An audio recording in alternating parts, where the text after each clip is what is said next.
여러분에게 질문을 하나 드리고 싶습니다. 혹시 이 자리에 계신 분들 가운데 지금껏 살아오시는 동안에 죽고 사는 문제를 고민할 만큼 심각한 사기를 당해보신 적이 있으신가요? 자, 옆에 분에게 한번 질문해 보십시다. 사기 당해본 적 있으세요? 없으시기를 바랍니다. 또 없으시다면 정말 다행한 일입니다. 또 앞으로도 없기를 축복합니다. 그런데 저는 오늘 이 자리에 있는 저와 여러분 어느 누구 하나 예외 없이 사실은 어마어마한 사기를 당했었다는 사실을 오늘 설교를 통해서 이야기하려고 합니다. 그리고 이 내용이 저의 이야기가 아니라 성경이 말하고 있는 내용이다라는 것을 좀 강조하기 위해서 성경 구절을 좀 많이 인용을 하겠습니다. 다 기억하지 못하시더라도 성경에 저런 구절이 있구나 하는 마음으로 한번 들어보시기를 바랍니다. 하나님께서 세상을 처음 만드실 때 하나님 마음속에 계획이 있으셨겠죠. 그리고 그 계획이 하나하나 실행되어질 때마다 하나님은 참 흡족해 하셨습니다. 창조의 첫날 하나님은 빛을 만드시고 보시기에 좋았습니다. 창세기 1장 4절. 둘째 날 하나님께서 땅과 바다를 나누시고 보시기에 좋았습니다. 셋째 날 하나님께서는 씨 맺는 채소와 나무를 만드시고 보시기에 좋았습니다. 넷째 날 해와 달을 통해서 밤과 낮으로 구분 지으시고 보시기에 좋았습니다. 그리고 다섯째 날 하나님은 바다에 많은 짐승들을 그리고 하늘을 날아다니는 새를 만드시고 보시기에 좋았습니다. 그리고 여섯째 날 하나님은 땅 위의 짐승들을 만드시고 보시기에 좋았습니다. 하나님께서 이렇게 엿새 동안에 사실은 인간이 존재할 수 있는 최적의 환경을 다 마련하신 이후에 여섯째 날 마지막으로 창조의 절정이자 피조 세계의 통치자로 인간을 만드셨습니다. 하나님은 만들다가 인간도 만들어 볼까가 아니라 사실은 인간을 만들고 인간이 거주할 수 있는 환경을 그 이전에 미리 다 구비하셨다는 거죠. 하나님께서 인간이라는 존재를 만드실 때 이 인간에게 어떤 역할을 맡기고 무엇을 기대하는지 하나님의 마음속의 뜻과 계획은 아주 분명했습니다. 몇 가지로 정리할 수 있죠. 첫째, 우리 하나님께서는 다른 어떤 피조물과는 다르게 인간을 만드실 때는 하나님의 형상을 따라 만드셨습니다. 창세기 1장 27절 하나님이 자기 형상 곧 하나님의 형상대로 사람을 창조하시되 남자와 여자로 창조하셨다. 하나님의 형상은 외모만을 말하는 건 아닙니다. 어떤 면에서 하나님이 가지고 계셨던 내적 모든 특성들을 인간에게 그대로 심어 주셨죠. 동물과는 다른 인간만의 모든 탁월함은 바로 이 하나님의 형상에서 기인한다. 그렇게 말을 할 수 있습니다. 두 번째, 하나님은 인간을 하나님의 형상대로만 지으신 게 아니고 하나님은 하나님의 뜻 안에서 피조 세계를 통치하는 통치자로 인간을 지으셨습니다. 창세기 1장 28절 하나님이 그들에게 복을 주시며 하나님이 그들에게 이르시되 생육하고 번성하여 땅에 충만하라. 땅을 정복하라. 바다의 물고기와 하늘의 새와 땅에 움직이는 모든 생물을 다스리라. 따라하십시다. 다스리라. 하나님께서 인간을 만드실 때는 놀고 먹는 존재로 만드신 게 아니고 하나님이 만드신 모든 피조 세계를 통치하도록 다스리도록 그것도 하나님의 뜻을 따라 잘 가꾸도록 만드셨다라는 겁니다. 그리고 세 번째, 하나님은 이러한 인간에게 필요한 모든 자원을 공급해 주십니다.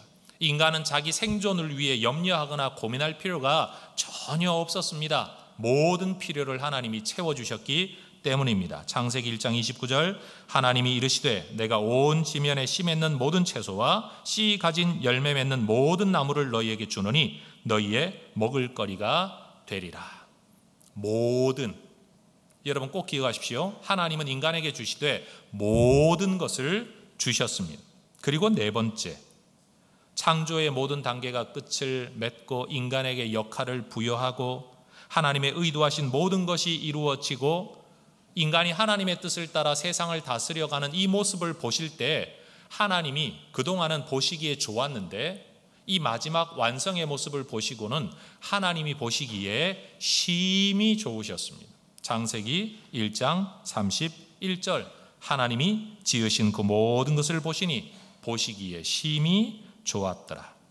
그런데 다섯 번째, 그럼에도 불구하고 인간의 독특성, 탁월성, 인간에게 주어진 은혜, 인간의 독특한 지위와 역할에도 불구하고 인간은 여전히 제한성을 가진 피조물일 뿐이었습니다. 아무리 하나님께서 인간에게 많은 것을 주신다고 해도 인간이 피조물이라는 사실과 제한성을 가지고 있다는 것이 없어지지는 않았습니다. 창세기 2장 16절 17절입니다. 여호와 하나님이 그 사람에게 명하여 이르시되 동산 각종 나무의 열매는 내가 임의로 먹을 수 있다. 자, 따라해 볼까요? 죄송합니다. 다시 한번 따라 하십시다. 각종 나무의 열매. 여러분, 여기 각종이라는 말을 다른 말로 바꾸라고 하면 모든 종류의 모든 나무의 열매를 먹을 수 있는데 어떻게 먹느냐 하면 그것도 임의로 먹을 수 있다. 하나님 이거 먹어도 될까요? 하나님 이번에는 이걸 먹을까요? 라고 물을 필요 없이 임의대로 원하는 대로 네 마음 내키는 대로 얼마든지 먹어라. 그런데 그 대상이 누구냐면 모든 것이었습니다. 그런데 17절 딱 한 가지를 제안하십니다. 선악을 알게 하는 나무의 열매는 먹지 말라. 내가 먹는 날에는 반드시 죽으리라. 하나님이 딱 한 가지 제안을 두셨는데 이 한 가지 제안도 하나님이 싫다 좋다 문제가 아니고 먹으면 너희가 죽는다. 우리 인간을 위해 하나님이 제안을 두십니다. 인간에게는 이 한 가지 제한 외에는 다른 모든 것에 대하여 무제한적인 자유와 권한이 주어져 있었습니다. 그런데도 어떤 사람들은 하나님께서 인간에게 두신 이 제한을 두고 비아냥거리는 분들이 있습니다. 왜 그런 걸 만들어서 왜 먹지 말라 그래서 주려면 다 주지 그거 하나 안 주냐 뭐 이런 말씀들을 하시는 분들이 있습니다. 그러나 한번 여러분 생각해 보십시오. 한계가 있는 존재에게 한계가 있다는 사실을 구체적으로 설명해 주시는 것이 구속이고 제한이고 속박일까요? 예를 들어 어떤 물건을 파는 사람이 이 물건을 용도대로 잘 사용하면 굉장히 유익하지만 주의해야 할 것들이 있습니다 라고 설명을 한다면 여러분 그것을 두고 속박이다, 제한이다, 이건 잘못된 것이다 라고 말하는 사람이 누가 있겠습니까? 더군다나 세상 모든 것에 대하여 자유를 주시고 딱 한 가지 제한을 두셨는데 그 한 가지가 그렇게 억울할까요? 자, 옆에 분에게 한번 질문해 보십시다. 다 주시고 한 가지 제한하셨는데 그렇게 억울하십니까?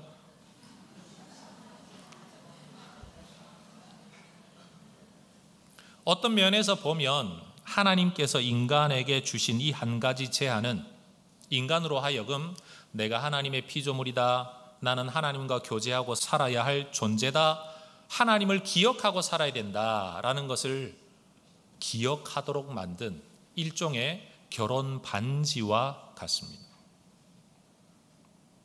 여러분, 우리가 누군가와 결혼을 하면 우리가 요구되는 바가 있죠. 그 한 사람에 대한 정절을 지키도록 사랑을 다하도록 요구받습니다.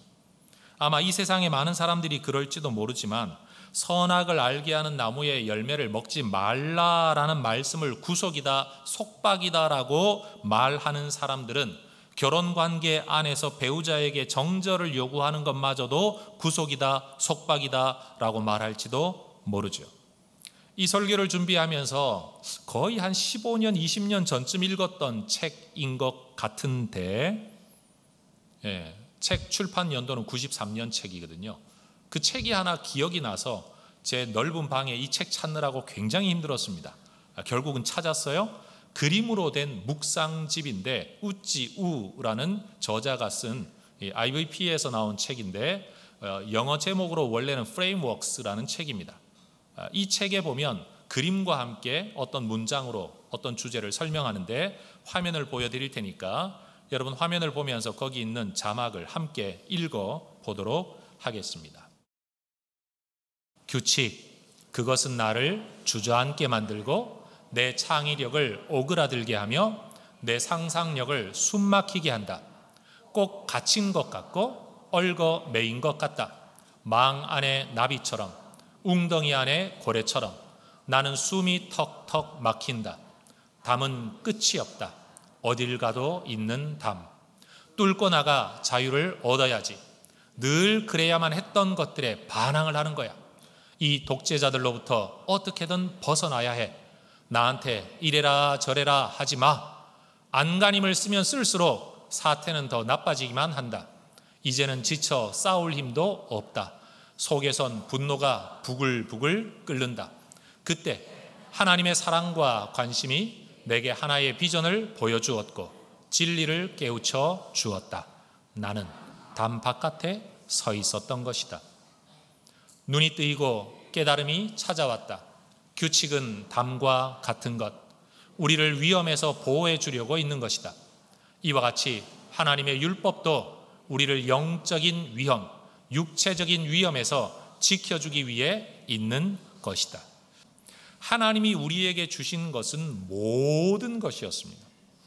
그 모든 것 안에 딱 한 가지의 제한을 두었는데 사람은 그 한 가지를 가지지 못해서 안달을 합니다. 넘어서려고, 그것은 속박이라고, 제한이라고, 내게 자유가 없다고 이야기한다는 사실입니다. 여러분, 하나님께서 세상을 만드시고 인간에게 어떤 역할을 부여하실 때만 하여도 하나님의 계획과 의도 속에는 인간에게 고통, 죽음, 절망 이런 것들은 아예 의도되지도 않았습니다. 하나님은 처음부터 인간에게 그 재량의 범위가 어디인지, 그 한계가 어디인지를 구체적으로 말씀해 주시면서 그 선을 지키고만 살면, 다시 말씀드립니다, 그 선이 어려운 선이 아닙니다. 모든 것은 자유인데 딱 한 가지 선만 지키고 살면 행복의 길, 삶의 길, 생명의 길이 있다, 누릴 수 있다라고 말씀을 하셨습니다. 하나님께서 인간에게 원하시고 기대하셨던 삶이라는 건 이런 거죠. 하나님과 건강한 교제의 관계에서 비롯되는 영적 생명, 사람과 사람 사이에서 바른 관계에서 나오는 사회적인 생명, 자연과 인간이 올바른 관계를 맺고 살아가는 데서 나오는 육체적 생명, 자기 자신이 자신의 존재 목적과 가치에 부합되는 삶을 살아감으로써 나 자신과 내가 괴리가 없는 정서적 생명, 우리 하나님께서 인간에게 주고자 하셨던 생명의 부유함과 풍성함이 바로 이것입니다. 어디 하나만 있고 나머지는 하자가 있는 게 아니라 모든 면에서 풍성한 생명을 누리도록 하나님이 의도하셨다는 겁니다. 그런데 문제가 생겼습니다. 창조의 세상 안에서 인간에게 베풀어지는 하나님의 이 사랑과 특별한 관심을 시샘하는 존재가 있었습니다. 우리는 이 존재를 일컬어 마귀 또는 사탄이라고 부릅니다. 이 존재의 기원이라든지 내용에 대해서는 다음번 설교 기회가 있기를 기대합니다. 오늘에서는 제외하도록 하겠습니다. 어쨌든 이 존재가 뱀의 형상으로 인간에게 나타나 사람을 꼬드깁니다. 창세기 3장 1절에서 5절 부분적으로 제가 읽어보겠습니다. 뱀이 여자에게 물어 이르되 하나님이 참으로 너희에게 동산 모든 나무의 열매를 먹지 말라 하시더냐. 중요합니다. 모든 나무의 열매를 먹지 말라 하시더냐. 속이고 있는 거지요. 4절 너희가 결코 죽지 아니하리라. 너희가 그것을 먹는 날에는 너희 눈이 밝아져 하나님과 같이 되어 선악을 알 줄 하나님이 아시고 하나님이 너희의 앞길을 막으신 거야. 하나님이 너희에게 주기를 싫어하시는 거야 라고 말을 합니다. 여러분, 창조 이후에 아담과 하와는 하나님께서 마련해 두셨던 처소, 우리가 에덴 동산이라고 읽었죠. 거기에서 하나님께서 주신 풍성한 생명을 누리며 살았습니다.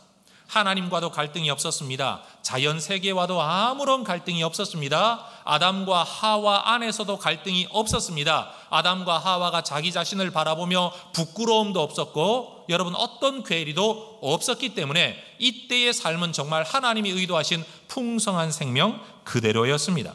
어쩌면 이 풍성한 생명을 누리고 살고는 있었지만 사실 그들은 많은 것을 누리고 있다고 생각하지 못했을 수도 있습니다. 왜요?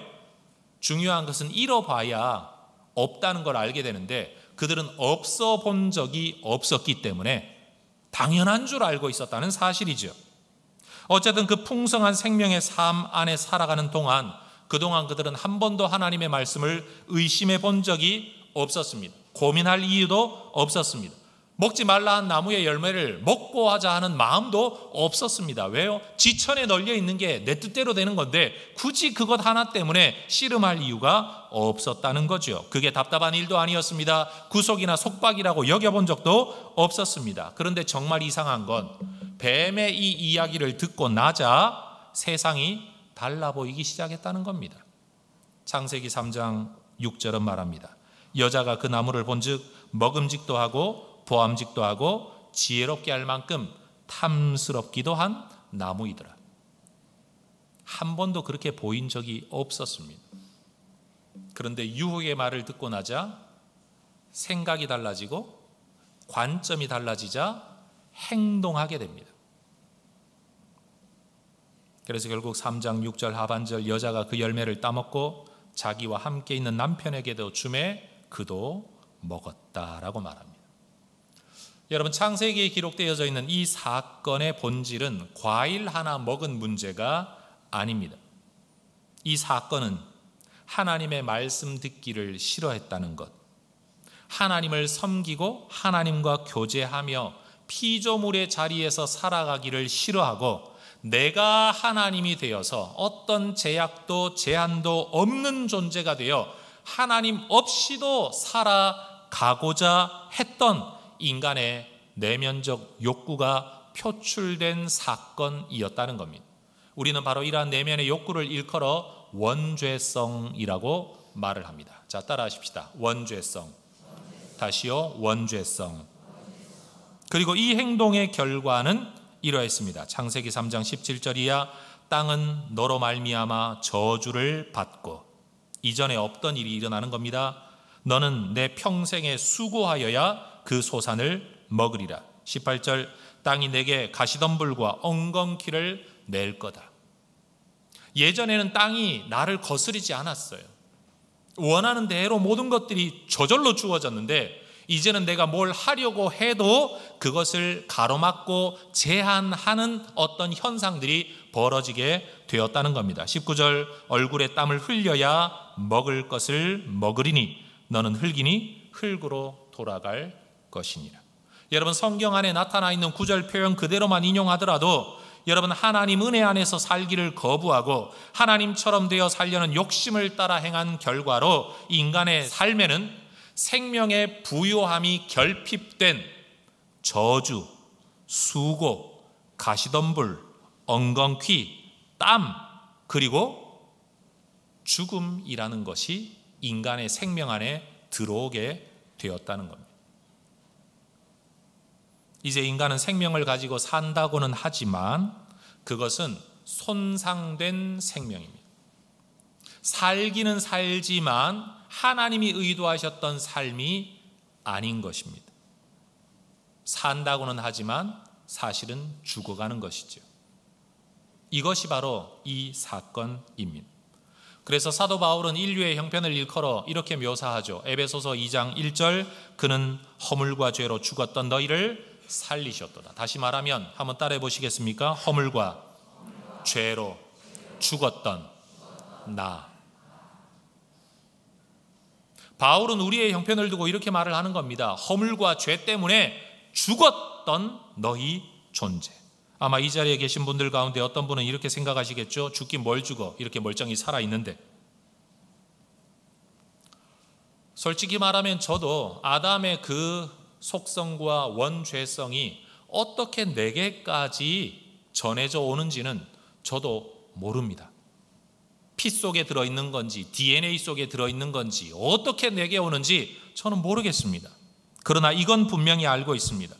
감기 바이러스는 눈에 보이지 않지만 내가 감기 증상이 나타나는 것을 보면 내가 감기에 걸렸다는 것을 알 수 있는 것처럼 인류의 보편적으로 나타나는 증상들이 내게서도 나타나는 것을 보면 나도 그 죽음의 병에 걸려 있다는 사실만큼은 분명한 것 같습니다. 저는 지금 설교하는 목사입니다. 성경을 이야기하고 있습니다. 소위 말해 성직자입니다. 아마 일반인들은 성직자들을 보면 대단히 거룩한 사람이라고 생각할지 모릅니다. 그러나 저는 솔직히 말씀드리면 목회를 하는 가운데서도 저는 여전히 원죄성 안에 살아갑니다. 어느 누구도 내 말을 반대하는 거 꼴보기 싫습니다. 내 뜻대로 되면 좋겠습니다. 나를 가로막는 사람이 있으면 확 꼬꾸라지면 좋겠습니다. 어떤 사람도 내 뜻 가로막지 아니하고 내 뜻이 실현되어지고 내게 초자연적인 능력이 있으면 좋겠어요. 뭐 슈퍼맨, 원더우먼, 스파이더맨 다 끌어모아 그것보다 더 탁월한 힘이 내게 있어서 사람들이 내 말을 잘 들으면 좋겠습니다. 영웅을 갈구하는 인간의 내면의 속성은요, 사실은 가만히 들여다보면 인간 이상이 되려고 하는 인간의 원죄성의 발로일 뿐입니다. 그래서 저는 설교를 하는데도 죄 안에서 설교하고 목회를 하는데도 죄 안에서 목회하는 사람입니다. 저는 죄인입니다. 저는 죽음의 병에 걸려 죽음의 증상 안에서 그 죽음의 증상과 씨름하며 살아가는 한 죄인일 뿐입니다. 저는 질문드립니다. 여러분은 이 죽음의 병에서 자유로우십니까? 여러분의 삶은 이러한 죽음의 증상이 하나도 나타나고 있지 않습니까? 여러분, 우리 인류의 현실을 한번 생각해 보십시오. 이렇게 살아야 된다라고 자기가 생각하는 대로 사는 사람이 얼마나 될까요? 더 정확히 말하면 있기나 할까요? 우리는 올바르다라고 생각하는 대로 살아갈 능력이 결여된 존재들입니다. 여러분, 야고보서 4장 1절과 2절에는 이런 구절이 있습니다. 너희 중에 싸움이 어디로부터, 다툼이 어디로부터 나느냐? 너희 지체 중에서 싸우는 정욕으로부터 나는 것이 아니냐? 너희는 욕심을 내어도 얻지 못하여 살인하며 시기하여도 능히 취하지 못함으로 다투고 싸우는도다. 여러분, 이 성경 구절을 더 쉽게 설명하면 이런 겁니다. 너희 중에 네 인생 살면서 갈등과 싸움이 왜 일어나는 줄 아느냐? 네 마음속에 원함이 있기 때문 아니냐? 근데 원함이 문제는 아니다. 뭐가 문제냐? 원하기는 원하는데 이루어지지 않는다는 것 때문에, 심지어 그 원함을 이루기 위하여서 남을 속이고 남을 죽이기까지 하는데도 이루어지지 않는다는 것 때문에 인간의 삶 안에는 다툼과 싸움이 존재하는 거다. 이게 우리의 삶에 대한 성경의 규정입니다.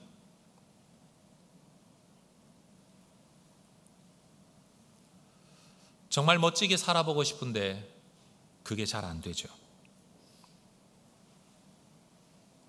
정직히 말하면 우리 인생은 모순 덩어리입니다. 갈등 덩어리입니다. 괴리 덩어리입니다. 무능력 덩어리입니다. 왜 그럴까요? 죽음의 병에 걸려있기 때문입니다.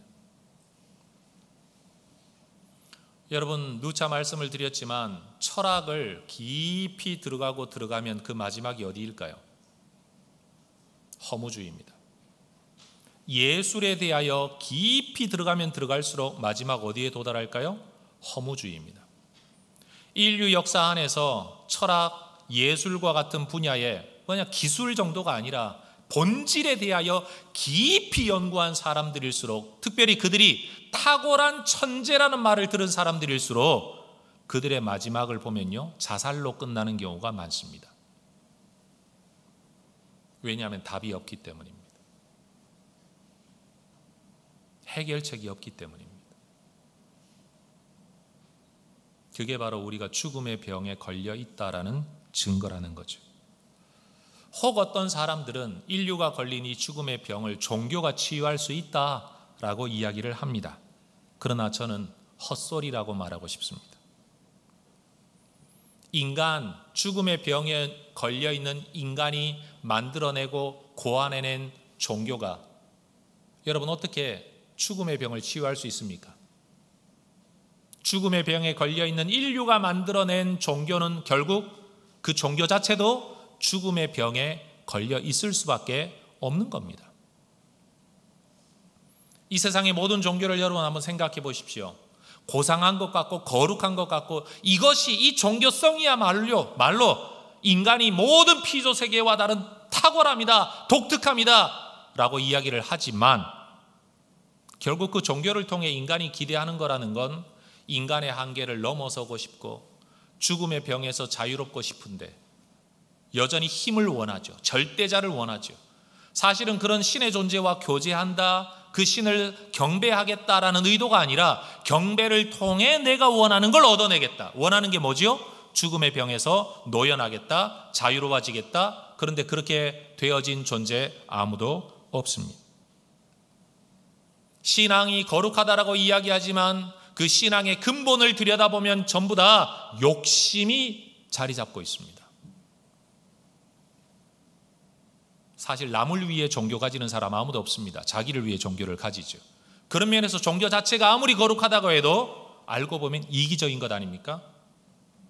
심지어 시편 115편에는 이런 성경 말씀이 있습니다. 그들의 우상들은 은과 금이요 사람이 손으로 만든 것이라. 입이 있어도 말하지 못하고 눈이 있어도 보지 못하고 귀가 있어도 듣지 못하고 코가 있어도 냄새 맡지 못하고 손이 있어도 만지지 못하고 발이 있어도 걷지 못하고 목구멍이 있어도 작은 소리조차 내지 못하느니라. 그리고 하나님 말씀이 이렇습니다. 우상들을 만드는 자들과 그것을 의지하는 자들이 다 그와 같으리로다. 무능하다는 뜻입니다. 근데 여기 우상이라는 말을 저는 종교라고 바꾸고 싶어요. 종교를 생각하는 자, 종교를 만드는 자, 종교를 구하는 자, 종교를 찾는 자들이 알고 보면 전부 다 허황되다는 겁니다. 그래서 인류를 종교적 존재, 신앙적 존재로 규정하고 모든 인류 역사 안에 민족들과 나라들의 역사 안에 그 거룩하고 뭔가 차원 높은 종교를 언급한다고 하더라도 결국 그 모든 종교의 뒷바닥에는 탐욕이 존재하고 있고 죽음의 질병이 존재하고 있다는 사실을 우리는 거부할 수가 없습니다. 죽음의 병에 걸려있는 인간 존재가 만들어내는 어떠한 종교도 결국 죽음의 병에 걸려 있다. 정직하게 말씀드리면 오늘 우리 기독교 신앙인들이 가진 종교성도 여기부터 자유롭지를 못합니다. 그래서 제가 누차 여러분에게 드리는 말씀이 종교인 되지 말고 신앙인이 되어야 된다. 종교적 일에 열심 낸다고 거룩해지는 게 아니다. 하나님이 원하시는 진짜 생명의 삶이 무엇인지, 그것이 어떻게 주어지는 것인지를 알고 그것을 추구하며 살아야 한다. 그게 진짜 하나님이 원하시는 신앙이죠. 이 죽음의 병에 걸려있는 우리에게 오늘 예수님께서 주신 말씀이 요한복음 10장 10절인 겁니다. 여러분 예수님의 말씀을 한번 들어보십시오. 도둑이 오는 것은 도둑질하고 죽이고 멸망시키려는 것뿐이다. 사실 이것은 오는 것은 이라는 현재 또는 미래형이라기보다 이미 과거에 있던 사건을 예수님이 말씀하고 계신 거지요.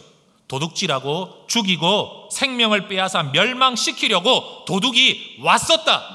누구를 말하는 겁니까? 에덴 동산 사건을 예수님이 말씀하고 계신 겁니다. 예수님은 우리가 속았다고 말씀하십니다. 우리가 사기당했다고 말씀하십니다. 우리를 죽이고 멸망시키려는 도둑이 와서 우리를 속인 겁니다. 누굽니까? 마귀입니다. 사탄입니다. 그가 뭐라고 인간에게 말을 했습니까? 너희가 결코 죽지 아니하리라. 너희가 그것을 먹는 날에는 너희 눈이 밝아져 하나님처럼 되리라 라고 말을 했습니다. 그럼 인류 현실에게 한번 이야기해 보십시다. 먹으면 하나님처럼 된다. 먹으면 죽지 않는다고 말했던 그 결과 오늘 우리 정말 하나님처럼 되었습니까?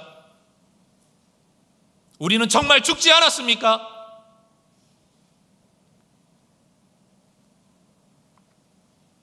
책임도 지지 못할 거짓말을 했는데 우리는 그 거짓말에 속았습니다. 저는 지금 이 시간에 이렇게 말하고 싶어요. 야 마귀, 한번 나와서 변명이나 해봐라. 하나님처럼 된다고 했잖아. 죽지 않는다고 했잖아. 이 현실에 대해서 너 뭐라고 말할 거냐? 아마 모든 사기꾼이 그러하듯이 잘못된 결과 앞에서 또 거짓말로 우리를 속이려고 들겠지요. 그래서 예수님께서는 이 존재를 일컬어 이렇게 말씀하셨습니다. 요한복음 8장 44절 예수님의 말씀입니다. 같이 한번 읽어보겠습니다. 너희는 너희 아비 마귀에게서 났으니 너희 아비의 욕심대로 너희도 행하고자 하느니라. 그는 처음부터 살인한 자여 진리가 그 속에 없으므로 진리에 서지 못하고 거짓을 말할 때마다 제 것으로 말하나니 이는 그가 거짓말쟁이요 거짓의 아비가 되었음이라. 마귀는 살인자입니다. 왜냐하면 우리의 생명을 빼앗아갔기 때문입니다. 그는 거짓의 아비입니다. 모든 거짓말이 거기로부터 나옵니다. 생명을 잃고 나서도 여전히 그 속에 살아가는 사람들은 자기가 거짓의 아비를 따르고 있음에도 자기가 뭘 하고 있는지를 모릅니다. 여러분, 세상 사는 동안에 꼭 필요한 지혜 가운데 하나가 이것 아닙니까? 책임질 수 있는 사람의 말을 듣는 지혜예요. 우리가 자녀 양육하면서 좋은 친구 사귀라, 좋은 선생님을 만나야 된다라고 말하는 이유가 뭡니까? 속여서 내 것을 빼앗아가는 자가 아니라 정말 나를 사랑해서 나를 위해 말해주고 그 말을 들으면 뭐가 되고 그 말에 책임을 져줄 수 있는 친구와 선생님 누군가를 우리가 기대하는 것 아닙니까? 그런데 여러분, 자식들에겐 그걸 기대하면서도 정작 우리는 어떻게 살아가나요? 여러분, 정말 내 삶을 책임질 수 있는 존재의 말을 여러분은 듣고 살고 계십니까? 우리는 이 시대에도 여전히 유혹하는 자의 말을 듣습니다. 왜요? 달콤하니까요. 내 안에 있는 내 뜻을 말해주니까요. 내가 정말 하고 싶은 어떤 일을 내가 그냥 할 용기는 없는데 다른 사람의 말을 빌어, 야, 그 사람도 그게 옳대. 그 말에 용기를 내어 잘못된 길, 거짓의 길, 자기 욕심의 길, 시기의 길, 살인의 길, 투쟁의 길, 싸움의 길을 우리는 가고 있다는 겁니다. 그러나 여러분, 그 길의 끝에 나타날 결과에 대해서 과연 그 사람이 책임을 져줄 수 있을까요? 따라하십시다. 내 인생을 책임질 수 있는 사람의 말을, 존재의 말을 들어야 합니다. 책임질 능력도 없고 책임질 사랑도 없는 누군가의 말을 여러분 들어서는 안 됩니다. 우리 하나님은 인간을 처음 만드실 때부터 인간 존재를 책임지셨습니다. 아기를 낳아놓고 너 혼자 알아서 살아라 던져놓는 게 아니고요, 사람이 살아갈 수 있는 최적의 환경을 미리 다 준비하시고, 그리고 인간에게 역할도 맡기시고, 그리고 필요한 모든 것을 공급하셨죠. 어디 그뿐입니까? 마귀의 말을 듣고 이 생명력을 빼앗겨버린 인간이 자기 안에서 괴리가 일어나고, 관계 안에서 괴리가 일어나고, 자연과의 괴리가 일어나고, 하나님과 괴리가 일어나서 숨고 피하고 여러분 고통받고 있는 인간에게 하나님께서는 가죽옷을 지어 입히셨습니다. 그러나 여러분 꼭 기억하십시오. 가죽옷은 자연에서 나뭇잎 하나 따서 만든 옷이 아닙니다. 가죽이라는 자체가 어떤 생명이 죽어야만 얻어질 수 있는 것입니다. 결국 창세기 이야기에서부터 우리 하나님은 인간의 죄와 죽음과 부끄러움을 가릴 수 있기 위해서는 누군가의 희생이 있어야만 된다는 이야기를 우리에게 들려주고 계신 거죠. 어떤 짐승이 죽었는지 알 수는 없습니다만 누군가가 죽은 겁니다. 왜요? 죽은 인간을 위해서요. 하나님은 자기가 싫다고, 심지어 나처럼 되겠다고 대드는 인간을 위해 가죽옷을 지어 입히시는 분, 인간 존재를 책임지시는 분이셨습니다. 수십 년 동안 하나님 모르고 하나님 없다고 하나님 욕하면서 교회 욕하면서 살아왔던 여러분에게도 우리 하나님은 여전히 여러분의 인생과 생명을 책임지시겠노라고 오늘 말씀하고 계신 겁니다. 이사야 55장 1절과 2절에 이런 구절이 있습니다. 여러분을 향한 하나님의 음성입니다. 같이 한번 읽어 보겠습니다. 오라 너희 모든 목마른 자들아 물로 나오라. 돈 없는 자도 오라. 너희는 와서 사 먹되 돈 없이 값 없이 와서 포도주와 젖을 사라. 너희가 어찌하여 양식이 아닌 것을 위하여 은을 달아주며 배부르게 하지 못할 것을 위하여 수고하느냐. 내게 듣고 들을지어다. 그리하면 너희가 좋은 것을 먹을 것이며 너희 자신들이 기름진 것으로 즐거움을 얻으리라. 하나님께서는 우리에게 하나님이 원래 원하셨던 그 생명의 풍성함을 누리며 살기를 원하고 계십니다. 속된 말로 하나님은 여러분이 지지고 볶고 살면서 죽지 못해 살기를 원하시지 않고 행복하게 살기를 원하십니다.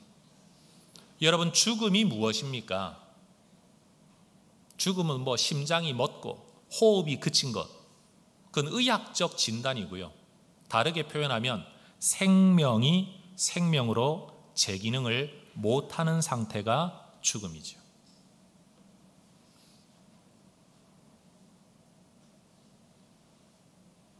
그래서 우리는 육체적인 죽음은 아직 맞이하지 못했을런지 몰라도 사실은 인간이 경험하고 있는 모든 노화, 질병이 생명력이 다해가고 생명력이 제 기능을 못하기 때문에 나타나는 증상입니다. 그래서 우리는 성경이 기록하고 있는 천국의 삶을 이렇게 믿고 기대하죠. 병들지 않고 늙지 않고 눈물도 고통도 죽음도 없는 곳. 말 그대로 하나님께서 인간에게 주고자 하셨던 온전한 생명이 활발하게 유지되어지는 그곳. 그래서 우리는 천국을 소망합니다. 그런데 여러분, 단순히 육체적인 죽음과 생명만 말하는 게 아니라 이 땅을 사는 동안에 우리는 하나님과의 관계가 끊어져 있고 사람과의 관계가 끊어져 있고 자연과의 관계가 끊어져 있고 나 자신과도 좋은 관계를 맺고 있지를 못합니다. 여러분, 머리로는요 사랑하며 살아야 행복한 줄 압니다. 그런데 여러분, 사랑이 쉽습니까? 미움이 쉽습니까? 베풀며 살아야 되는 줄 다 압니다. 베푼다는 건 내가 손해본다는 거거든요. 그런데도 어딘가에서 베푸는 사람이요, 어딘가에서는 나를 이런 식으로 대해? 이거 내가 손해보는 거 아니야? 라는 생각이 불쑥불쑥 올라옵니다. 희한하죠. 목사인 저도 그래요. 내 인생을 내놓아 하나님을 위해, 교회를 위해, 성도들을 위해 살겠다라고 말해놓고요, 어떤 자리에 가면요 대접받지 못하는 것 때문에 마음이 상하는 존재. 저는 죄인입니다. 저와 여러분은 바로 이 죽음의 증상 속에, 예수를 믿어도 여전히 이 죽음의 증상 속에 살아가고 있는 죄인들입니다.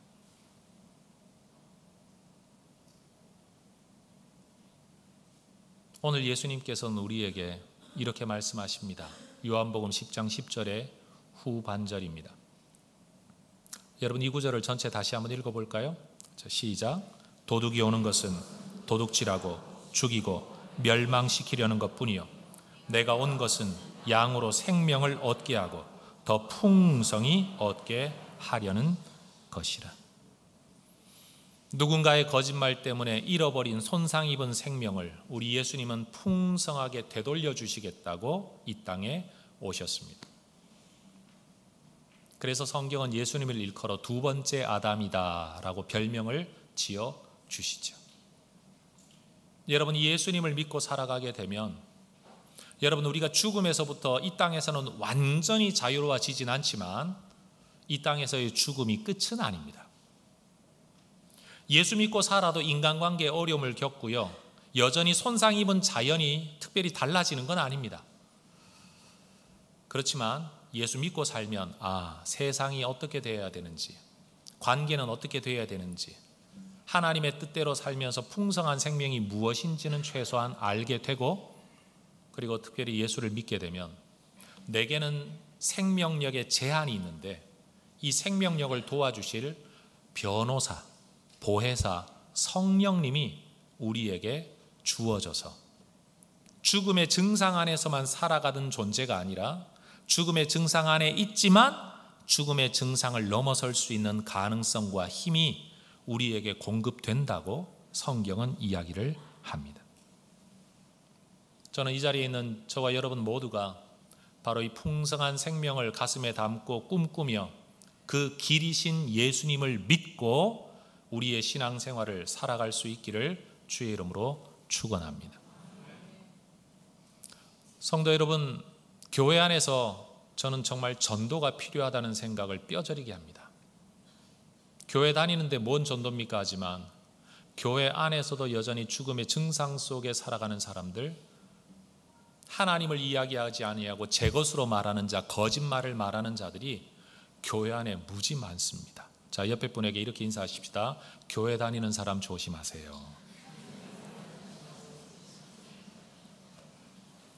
정직히 말씀드리면 이런 겁니다. 사람들은 교회 다니면 바른 말을 할 줄 아는데 그게 아니라는 거예요. 교회를 다녀도 죽음의 증상 안에 있기 때문에 그래서 조심하라는 겁니다. 교회 다니는 사람이 더 나쁘다는 뜻이 아닙니다. 일반인들하고 똑같다는 소리입니다.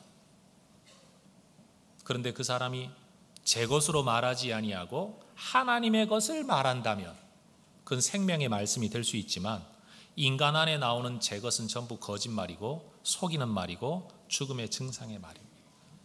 그래서 목사가 입을 열어 말을 해도요, 제 것이 아니라 하나님의 것을 말할 때는 생명을 살리는데 목사도 자기 것으로 말하면 상처 입힙니다. 그게 우리 존재라는 겁니다. 우리 안에는 생명이 없습니다. 예수님께만 생명이 있습니다. 그래서 우리가 예수를 믿는 겁니다. 그래서 우리가 예수 붙들고 사는 겁니다. 성도 여러분, 우리 모두가 예수 안에서 이 풍성한 생명 누리기를 축복합니다. 오늘 저는 여러분과 함께 기도문을 읽음으로써 오늘 설교를 마치려고 합니다. 화면에 기도문이 나올 텐데요, 오늘 설교를 마무리 짓는 기도를 저와 여러분이 이 화면의 기도를 함께 함으로써 마치도록 하겠습니다. 시작합니다. 성경에 기록된 하나님, 오늘 하나님의 말씀을 듣고 보니 내가 생명을 도둑맞은 존재라는 것을 알게 되었습니다.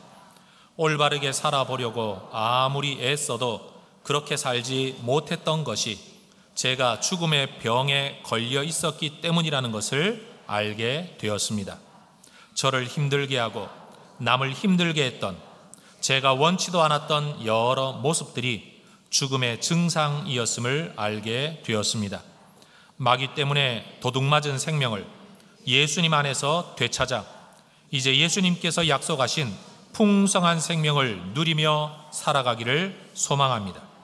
하나님의 자녀로 하나님의 공급하시는 은혜 안에서 살아가기를 소망합니다. 나에게 생명의 풍성함을 허락해 주옵소서. 죽음의 증상에서 노연하게 해 주시옵소서. 하나님께서 원하셨던 그 생명을 살아가게 하옵소서. 우리에게 풍성한 생명을 주시는 예수님의 이름으로 기도합니다. 아멘.